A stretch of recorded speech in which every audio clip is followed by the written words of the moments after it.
এর আগের ভিডিওগুলোতে আমরা ইন্ডিয়ার অবস্থান এবং স্টেটস এবং ইউনিয়ন টেরিটরিজ এবং আন্দামান নিকোবর দ্বীপপুঞ্জ সম্পর্কে জেনেছিলাম। এই ভিডিওতে আমরা ইন্টারন্যাশনাল বাউন্ডারিগুলো সম্পর্কে জানব।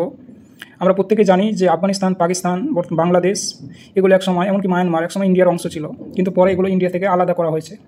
তো কত সালে আলাদা করা হয়েছে এবং কী লাইনের মাধ্যমে আলাদা করা হয়েছে এদেরকে, সে সম্পর্কে জানবো। তো আমরা এখানে দেখতে পাচ্ছি যে আফগানিস্তান আছে। এই আফগানিস্তান পিওকের সঙ্গে টাচ করছে। তাহলে আফগানিস্তানের সঙ্গে বা ইন্ডিয়ার যে লাইন টানা হয়েছিল সেটি হচ্ছে Durand line, DURANT, Durand line. কত সালে টানা হয়েছিল ডুরান্ট লাইন? 1896 সালে ডুরান্ট লাইন টানা হয়েছিল। তো যদি জিজ্ঞেস করে আফগানিস্তান আর ইন্ডিয়ার মধ্যে যে লাইন আছে সেটার নাম কি? Durand line, answer. এবার সেকেন্ড দেখব, এখানে পাকিস্তানের সঙ্গে ইন্ডিয়া যে লাইনটা টানা হয়েছিল এটা হচ্ছে পশ্চিম পাকিস্তান, ওয়েস্ট পাকিস্তান। এটা হচ্ছে বাংলাদেশের ওই সময় ছিল পূর্ব পাকিস্তান, ইস্ট পাকিস্তান, পূর্ব পাকিস্তান। তো ওই সময় যে লাইনটা 1947 সালে এরা ইন্ডিয়া থেকে আলাদা হয়েছিল এবং কীর মাধ্যমে? সাইরি র্যাডক্লিফ আলাদা করেছিল একটা লাইনের মাধ্যমে। তার নাম অনুপাতে এটি Radcliffe line, Radcliffe, RADCLIFFE, Radcliffe line 1947 সালে। তারপর এখানে দেখব চায়না এভাবে এখানে যে লাইনটা টানা হয়েছে চায়নার সঙ্গে ইন্ডিয়া আলাদা হয়েছে 1914 সালে। লাইনটার নাম হচ্ছে ম্যাকমোহন লাইন,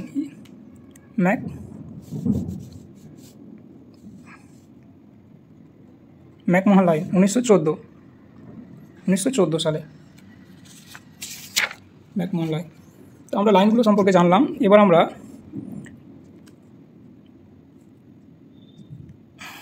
এবার আমরা লাক্ষাদ্বীপ আর মালদ্বীপস এর মধ্যে যে রেখা আলাদা করেছে সেটি হচ্ছে 8 ডিগ্রি চ্যানেল।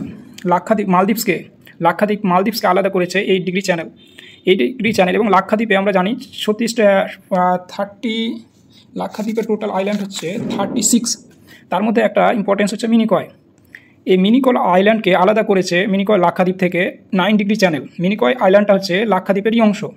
যদি কোশ্চেন করা হয় 8 ডিগ্রি চ্যানেল আলাদা করেছে কি লাক্ষাদ্বীপকে মালদ্বীপের সঙ্গে, আবার কোশ্চেন হতে পারে, অ্যান্সার হতে পারে মিনিকয়কে মালদ্বীপস এর সঙ্গে আলাদা করেছে। আর এখানে 9 ডিগ্রি চ্যানেল যেটি মিনিকয়কে লাক্ষাদ্বীপ থেকে আলাদা করেছে, এটা আসতে পারে।